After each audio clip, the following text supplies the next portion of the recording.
Class की, आपको तुरंत दूसरा मीटिंग ज्वाइन करना होगा, ठीक है, समझिएगा। अभी अभी बात कर रहे थे हम लोग फिजिकल क्वांटिटी के ऊपर।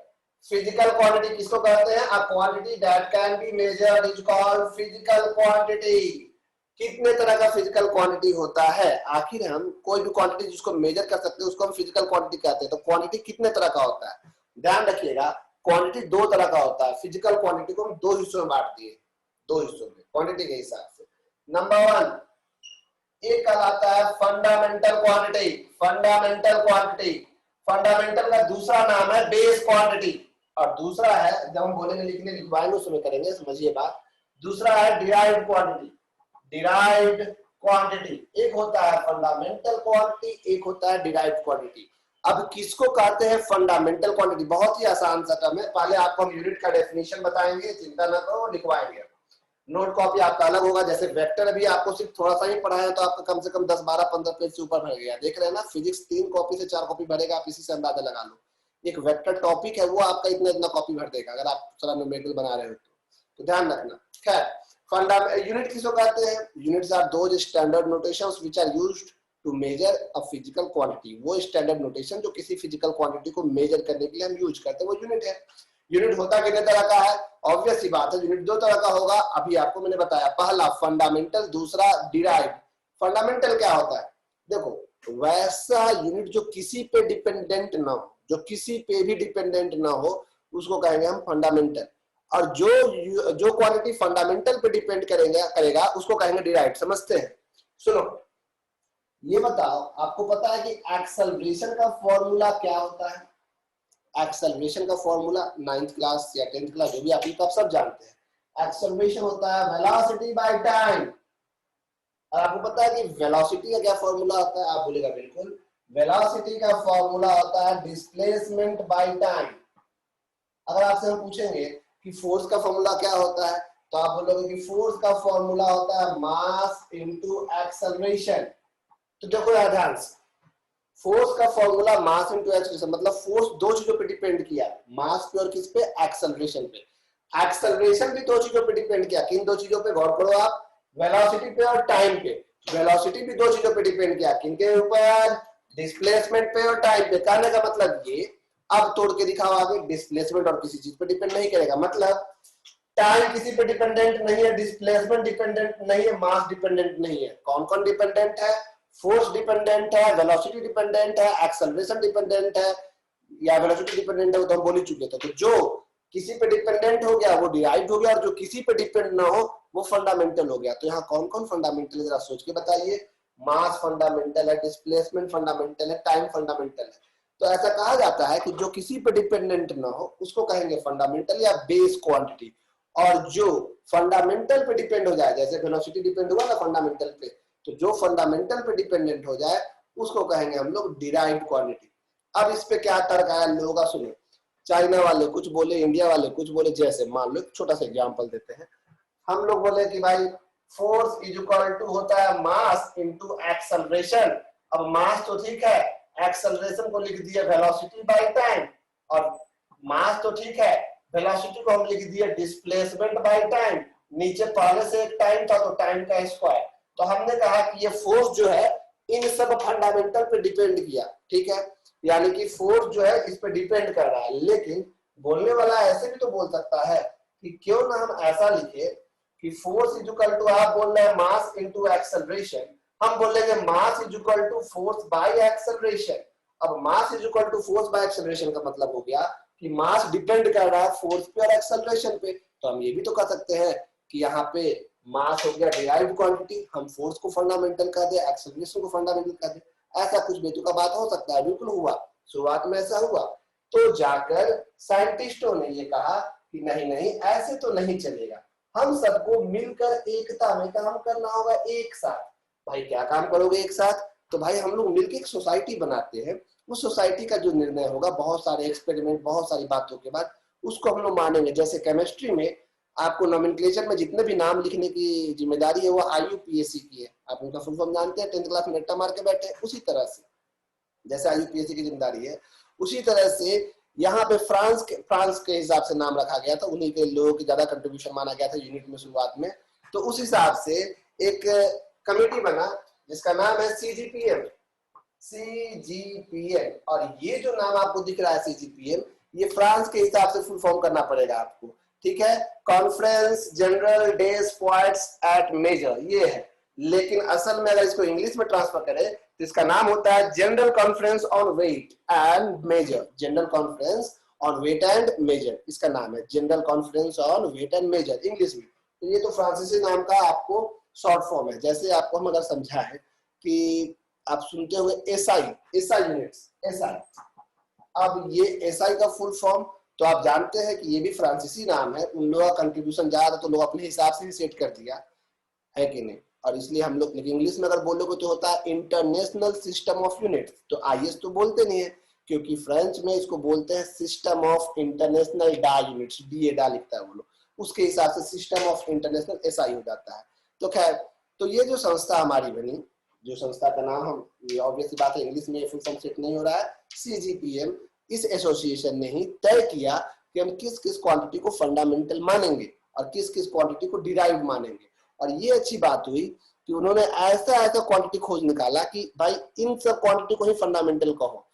और फंडामेंटल में क्या गुण होना चाहिए, क्या प्रॉपर्टी होनी चाहिए भाई, कि कोई भी क्वांटिटी दुनिया का आप उठा के दे दो, कोई भी क्वांटिटी, उन सब क्वांटिटी को उन्हीं के टर्म में लिखना होगा। मतलब डिराइव्ड क्वांटिटी वो है जो पूरी तरह से फंडामेंटल के टर्म में लिखे जा सके। जैसे हम बताते हैं, समझने की कोशिश कीजिएगा, बिल्कुल पहला मीटिंग है, बेसिक इंट्रो है बहुत आसान चैप्टर, लेकिन हम जब कुछ बताते हैं तो हिस्ट्री के साथ आप जरूर सीखिए उसको।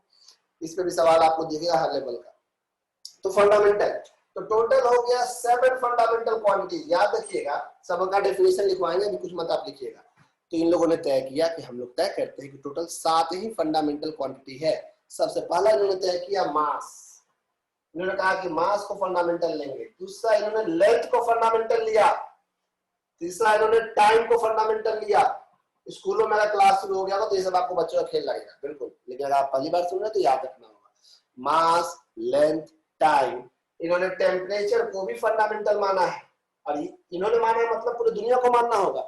इन लोगों का कॉन्फ्रेंस होता है, अब पहले साल में होता था, अब जब भी कॉन्फ्रेंस होता है इन लोग फिर न्यूज़पेपर के जरिए, अपना मैगजीन के जरिए फिर वर्ल्ड को भेजते हैं अपना अपना खबर कि भाई देखो हमारी जिम्मेदारी है, कभी मन हुआ तो कोई क्वांटिटी को जोड़ भी सकते हैं। अभी फिलहाल साथ ही है मास, लेंथ, टाइम, टेम्परेचर। उसके बाद एक और क्वांटिटी है इलेक्ट्रिक करंट। इलेक्ट्रिक करंट ये इनका फंडामेंटल क्वांटिटी है। एक और क्वांटिटी है अमाउंट ऑफ सब्सटेंस। देखिए अमाउंट ऑफ सब्सटेंस का मतलब गैसियस सब्सटेंस। शायद आपने सुना हो मोल में रिप्रेजेंट करते हुए गैस को, मोल, 2 मोल 3 मोल, तो मोल है ना, वो भी फंडामेंटल में लिया गया। और फिर एक क्वांटिटी इन्होंने जोड़ा ल्यूमिनस इंटेंसिटी, लाइट के लिए है ल्यूमिनस इंटेंसिटी, ठीक है। तो टोटल कितने क्वांटिटी फंडामेंटल या बेस क्वांटिटी में है? 7। अब आप मेरे से बोल सकते हैं कि तब डिराइव्ड कौन है? तो डिराइव्ड वही क्वांटिटी है जो इन्हीं 7 के टर्म में लिखा जाए। अब दुनिया में इतना इतना क्वांटिटी आपने सुना, इतना इतना क्वांटिटी, 10 तक तो आप पढ़ाई किए होंगे, उम्मीद है ऑनलाइन वाला ही किए हो, जो भी किए हो। बिना, चूंकि आप बिना एग्जाम दिए पास हो गए भाई, हमको बहुत डाउट है इस बार के बच्चों को। हम आपकी बेइज्जती नहीं कर रहे, खुद सरकार आपका इज्जत नहीं किया तो हम क्या होते हैं बेइज्जत करने वाले आपको। उसी तरह से 12th वालों का, खुद उनका बाल बच्चा भविष्य में गाली देगा उनको, जब भी बेचारे बोलेंगे 12th वाले बच्चे पढ़ो ध्यान से, तो बाल बच्चा बोलेगा आपने तो बिना पढ़े 12th निकाल लिया, आपको ज्ञान दे रहे हैं। तो ऐसा बोलेंगे भाई, देखो तुम्हारा बाल बच्चा भी तुमको सुनाने वाला है भविष्य। तो इसीलिए प्लीज नॉलेज गेन करके कुछ अच्छा करो, हम तो यही सलाह देंगे। सरकार तो आपके साथ है नहीं, पॉलिटिक्स खेल रहा है सब, तो उन पॉलिटिशियन से बचिए। ओके, तो डिराइव्ड क्वांटिटी जैसे बात उठा, आप इतना क्वांटिटी पढ़ा है आपने, इतना क्वांटिटी। चलिए आपको हम कुछ क्वांटिटी का एग्जांपल दिखाते हैं। जैसे अगर हम बोलेंगे वेलोसिटी, तो आप बोलोगे वेलोसिटी को हम एक्सप्रेस कर सकते हैं डिस्प्लेसमेंट बाय टाइम। देखो डिस्प्लेसमेंट एक तरह का लेंथ है और टाइम भी फंडामेंटल है, यानी कि वेलोसिटी डिराइव क्यों हुआ? क्योंकि इसको आपने एक्सप्रेस कर दिया किनके टर्म में? फंडामेंटल के टर्म में। ये साथ इन संस्था ने हमें कहा है। अगर हिटलर आ जाए और बोले नहीं हम नहीं मानेंगे, अपना नया कोई क्वांटिटी बना दे, कोई गलत नहीं है। नॉर्थ कोरिया वो चाहे तो अपना नया साइंस निकाल सकता है, कोई दिक्कत नहीं है, वो नहीं मानता है नहीं माने, कोई भी अपना नया। ये फंडामेंटल क्वांटिटी कौन बताया हमको? सीजीपीएम, उसकी जिम्मेदारी है उनके हिसाब से। और ये अच्छी बात है, ये सातों क्वांटिटी में हर चीज एक्सप्रेस हो जाता है। जैसे बोलेगा एक्सेलरेशन, अभी बताए थे एक्सेलरेशन, तो तुम बोलोगे, आप लोगों ने मेरे दूसरे सेल पे कॉल किया, व्हाट्सएप पे भी आप मैसेज कर सकते हैं और आपका कॉल हम बिल्कुल बीच में उठाएंगे।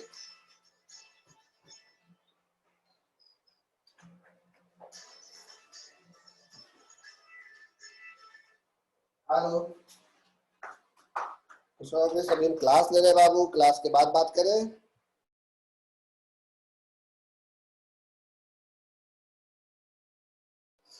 ओके, ध्यान देंगे। तो इतने इतने फंडामेंटल क्वांटिटीज है। बात करें डिराइव के ऊपर। अब जब से एक्सेलरेशन, शायद आप लोग 9th क्लास तो कम से कम पढ़े होंगे। एक्सेलरेशन को आप क्या लिख सकते हैं? वेलोसिटी बाय टाइम, और वेलोसिटी को लिख सकते हैं डिस्प्लेसमेंट बाय टाइम, और डिस्प्लेसमेंट बाय टाइम, और नीचे पहले से एक टाइम है। वेलोसिटी को लिखा आपने डिस्प्लेसमेंट बाय टाइम, नीचे और एक टाइम, टाइम का स्क्वायर। तो देखो आप एक्सेलरेशन को भी फंडामेंटल के टर्म में लिख दिए। तो आप कोई भी क्वांटिटी मेरे मुंह पे फेंक के मारो, कोई भी क्वांटिटी, हम आपको इन्हीं सातों में तोड़ के दिखाएंगे। ये हम चैलेंज करते हैं, ये आप भी कर सकते हैं। 10th तक अगर आप पढ़े हैं तो चलिए आपको हम चैलेंज करते हैं। ध्यान से, हम आपको एक चैलेंज दे रहे हैं, छोटा चैलेंज। अगर आप 10th पास किए हैं तो आप रेजिस्टेंस को, रेजिस्टेंस का फॉर्मूला आपने सुना होगा, आप रेजिस्टेंस को ऐसा तोड़िए जैसे मैंने एक्सेलरेशन को तोड़ा उसी क्वांटिटी में जिसमें ये है। जैसे मान लो हमको बोलता है कि प्रेशर, प्रेशर क्या होता है? तो हम बोलते हैं प्रेशर होता है फोर्स बाय एरिया। हम उसको बोलते हैं ना भाई कि प्रेशर होता है फोर्स बाय एरिया, तो बोलते हैं कि भाई नहीं, फंडामेंटल में तोड़ के दिखाइए आप सारा।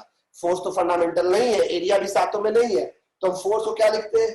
फोर्स को लिखते हैं मास इनटू एक्सेलरेशन, और एरिया को हम लिखते हैं लेंथ इनटू ब्रेड्थ, लिखते हैं ना।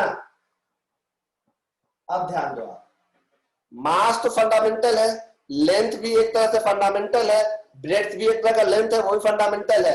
एक्सेलरेशन को हम फंडामेंटल में तोड़ सकते हैं? नहीं तोड़ सकते हैं। कैसे तोड़ेंगे? मास तो मास है, एक्सेलरेशन लिख देंगे डिस्प्लेसमेंट बाय में टाइम का स्क्वायर, तो नीचे दिखाई दे रहा है आपको, और यहाँ पे लेंथ का स्क्वायर। ये समझ आ रहे हैं? ध्यान दीजिएगा, समझना मेन है। तो कहने का मतलब ये कि आप गौर करो कि मैंने प्रेशर को भी उन्हीं सब क्वांटिटी में तोड़ दिया, मास लेंथ टाइम। देखो तो इन्हीं सातों में से तोड़ा है, तोड़े है कि नहीं भाई? इन्हीं सातों में तोड़े हैं। तो मेरा चैलेंज है आपको, अगर आप थोड़ा भी समझदार हैं तो नहीं बनेगा, ज्यादा समझदार होना चाहिए, हम नॉर्मल बात कर रहे हैं। आप रेजिस्टेंस को तोड़ के दिखाओ इन सातों में, ऐसे ही। अब कैसे भेजोगे? व्हाट्सएप पे भेजोगे। हम आपको बोलने का मौका देना चाहते हैं लेकिन नहीं बोल रहे, कि इतना आसान चीज है कि अभी आपको कुछ समझाना नहीं, लिखवाएंगे भी सब डेफिनेशंस। ये मीटिंग, पहला मीटिंग इंट्रो में ज्यादा बर्बाद हो गया, सेकंड मीटिंग बिल्कुल मिस मत कीजिएगा, तुरंत ज्वाइन करना है। सेम आईडी पासवर्ड पे क्लिक करके सेकंड मीटिंग ज्वाइन करना है। आप में से कोई रेजिस्टेंस को तोड़ के दिखा सकता है? वाह, अंकुश ने बहुत फास्ट भेजा। इतना फास्ट तो बहुत कम लोग भेजते हैं भाई अंकुश, वेरी गुड। कैसा तोड़ा आपने, देखे हम? वेरी वेरी गुड अंकुश। पहले चेक तो कर ले, अभी रोल ही हो रहा है, खुला भी नहीं। हाँ, नेटवर्क थोड़ा इशू है। वाह, वेरी गुड अंकुश, आपने तोड़ा सही है। बहुत अच्छा बहुत अच्छा बहुत अच्छा। Anyone else? और कोई?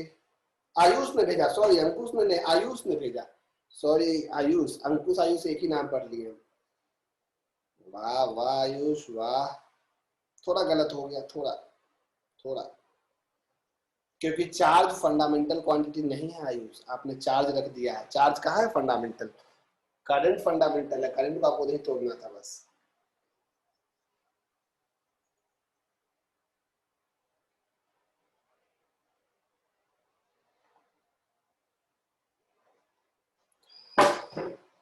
चलिए, कोई समस्या? अब देखिए, हम मानते हैं किसी से हुआ होगा, किसी नहीं होगा, चिंता नहीं करना है। वाह, अब भाई हमें कुछ नहीं बना के भेजा। देखिए, हम किसी भी क्वांटिटी को तोड़ सकते हैं इन सातों के टर्म में। कैसे तोड़ेंगे वो हम सिखाएंगे। जैसे रेजिस्टेंस, अब कई लोग कंफ्यूजन हो गया हो तो हम सिखाएंगे, घबराइएगा नहीं। पहले कुछ डेफिनेशन डालते हैं, कॉपी पेन तैयार आपका, चूंकि चैप्टर से सिलेबस है, बोर्ड के साथ कंपटीशन में जाना है तो मेहनत तो करना पड़ेगा। थ्योरी भी हम ही जिम्मेदारी ली है, बुक आपको भी एक ही भेजे हैं, एचसी और एनसीईआरटी के पास होना चाहिए। एक और बुक आपको पीडीएफ भेजेंगे समय पे, आपको हम डीडी, ये जो पीडीएफ है वो तो भेजेंगे ही, डीपीपी भी अपने हिसाब से हम बना के भेजेंगे, कहीं और का कॉपी पेस्ट भी भेजेंगे, लेकिन खुद से बना के भेजेंगे, वो जरूरी है क्लास के हिसाब से। तो चलिए डेफिनेशन डालते हैं। आप लोग का मैसेज आ रहा है, ये बहुत अच्छी बात है कि 6 लोगों ने कम से कम बना दिया, वाह। और जो नहीं सीखे घबराइएगा नहीं, क्योंकि वो रेजिस्टेंस का फॉर्मूला भूल गए होंगे। देखिए, हम इतना आसान चीज है ये कि आप किसी भी क्वांटिटी को तोड़ सकते हैं। जैसे रेजिस्टेंस है, रेजिस्टेंस आपने ओम्स लॉ सुना है, V equal to I R, तो R equal to V by I, ये हम सबने सुना है। और ये बताओ कि V मतलब होता है पोटेंशियल। 10th क्लास में आपने पढ़ा है पोटेंशियल का डेफिनेशन, V इक्वल टू, कितना सही तो बोला आपने, क्या बोला आपने, कुछ तो बोला नहीं, बिल्कुल सही, मन में बोलो V equal to, 10th class अगर तुम पास हुए हो तो बताओ V इक्वल टू क्या होता है। वेरी गुड, मन में, हमको नहीं, जोर से मम्मी को चिल्ला के बता दो, हमको नहीं आना चाहिए आवाज, हम एकदम बिल्कुल म्यूट रखे आप। V equal to W/Q divide by current I। अब पता है Q क्या होता है, Q होता है चार्ज, W क्या होता है वर्क डन। तो बताओ W मतलब हो गया force into displacement, work done. Q equal to होता है I इंटू टी, नीचे पहले से एक I है, Q equal to I into T, नीचे पहले से एक I है। तो फोर्स को आप फिर से तोड़ सकते हैं, जैसे हम तोड़ते हैं फोर्स को, mass into acceleration. D displacement है, करंट भी फंडामेंटल है, T भी फंडामेंटल है। तो अभी आपको हम ये नहीं करें कि हम सिखा रहे, हम सिखाएंगे ये चीज तोड़ना, बहुत काम देंगे आपको, लेकिन इतना समझ में आया कि आप हमको कोई भी क्वांटिटी उठा के दे दो, दुनिया का कोई भी क्वांटिटी, उसको हम इन सातों में तोड़ के दिखाएंगे, इन सातों में। और यही सातों हमारे लिए कौन सा क्वांटिटी होंगे, फंडामेंटल, क्योंकि ना तो हम हिटलर के साम्राज्य से है, ना तो हम नॉर्थ कोरिया के दबाव में है, तो हमें इस CGPM सोसाइटी की बात माननी होगी। तो चलिए डेफिनेशन डालिए, शुरुआत करते हैं। लिखिएगा हेडिंग यूनिट एंड डायमेंशन, उसमें लिखिएगा unit. Units are those standard, units are those standard notations, units are those standard notations। काफी लोगों ने बना के भेजा, ये बहुत अच्छी बात है, अनीस ने भेजा, आकृति ने भेजा, काफी लोगों ने भेजा। units are those standard notations which are used for measuring a physical quantity। Units are those standard notations which are used for measuring a physical quantity। अब ये बताओ, कोई आपसे पूछेगा यूनिट कितने तरह का होता है, तो आपका जवाब होगा जितने, फिर से रिपीट करना होगा तो आप हाथ रेज कर देंगे, हम समझ जाएंगे कि हमको फिर से रिपीट करना है। Units are those standard notations which are used for measuring a physical quantity. ठीक है, ये मीटिंग सिर्फ 5 मिनट बचा हुआ है, मेरे बोलते बोलते मीटिंग एंड होगा, तुरंत आप दूसरा मीटिंग ज्वाइन कर लोगे। ठीक है, यूनिट कितने तरह का होता है, तो आपका जवाब होगा क्वांटिटी कितने तरह का होता है, तो क्वांटिटी 2 तरह का होता है। जब क्वांटिटी 2 तरह का होगा तो यूनिट भी 2 तरह का होगा। पहला यूनिट कौन सा कहलाएगा, फंडामेंटल यूनिट, और दूसरा कौन कहलाएगा, डिराइव्ड यूनिट। जो फंडामेंटल क्वांटिटी का यूनिट होगा वो फंडामेंटल यूनिट कहलाएगा, जो डिराइव्ड क्वांटिटी का यूनिट होगा वो डिराइव्ड यूनिट कहलाएगा। इसमें तो कोई बड़ा रॉकेट साइंस नहीं है। तो चलिए अब नीचे लिखेंगे आप फिजिकल क्वांटिटी देके, फंडामेंटल और बेस क्वांटिटी। हम कुछ कुछ लिख देते हैं, आपको ना पढ़ा जाए तो की हमको, फंडामेंटल और बेस क्वांटिटी, फंडामेंटल और बेस क्वांटिटी। डेफिनेशन, फंडामेंटल और बेस क्वांटिटी लिखे definition, quantities which are independent of any other physical quantity, quantities which are independent of any other physical quantities, quantities which are independent of, double quote में लिखना है, double quote दोनों side double quote में, quantities which are independent of any other physical quantity, double quote मतलब समझ में आ गया, वो क्वांटिटी जो किसी और फिजिकल क्वांटिटी पे डिपेंड ना करे आर कॉल्ड बेस क्वांटिटी, या कॉल्ड बेस क्वांटिटी या फंडामेंटल क्वांटिटी। ठीक है, नीचे लिखेंगे उसी के नीचे, units used for measuring these quantities are called base units और fundamental units. Units used for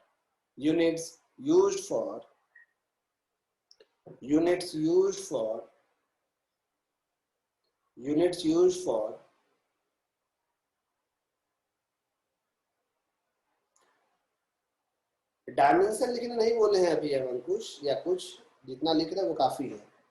units used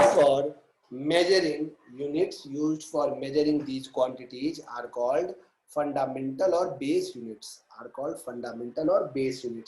उसके नीचे लिखेंगे स्टार मार्क करके, अब देयर आर 7 फंडामेंटल और base quantities, there are 7 fundamental और बेस क्वांटिटीज, उनका नाम। अच्छा, सबका यूनिट ही बताया जाता है, ऐसा यूनिट लिख देते हैं, सबका ऐसा यूनिट लिख रहे हैं।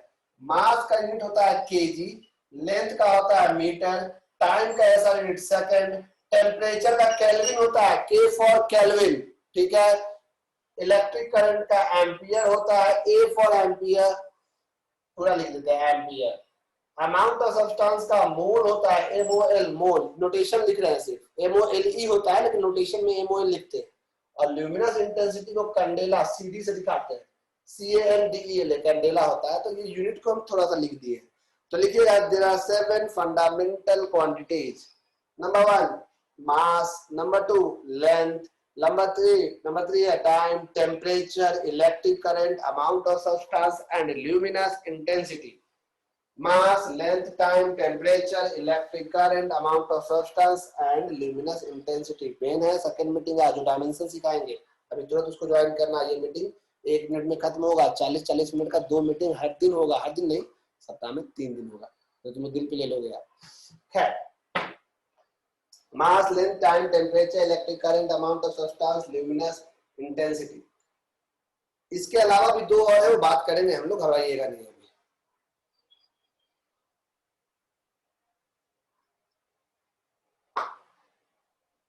नेक्स्ट रिपीट करना है क्या? कुछ लोगों ने कहा रिपीट करने के लिए, आप हाथ रेज कर देंगे तो हम समझ जाएंगे रिपीट करना है। देयर आर 7 फंडामेंटल क्वांटिटीज लिखवाए हैं शानवी, हमने लिखवाया है there are 7 fundamental quantities, there are 7 fundamental quantities and name तो आपको दिख रहा है उसमें, मास, लेंथ, टाइम, टेम्परेचर, ये लिख देना है, electric current, amount of substance. वैसे हम पिक जरूर क्लिक करेंगे आपके लिए, इसका फोटो भेज दे रहे हैं ताकि आपको अगर स्क्रीन पे ना दिख पा रहा हो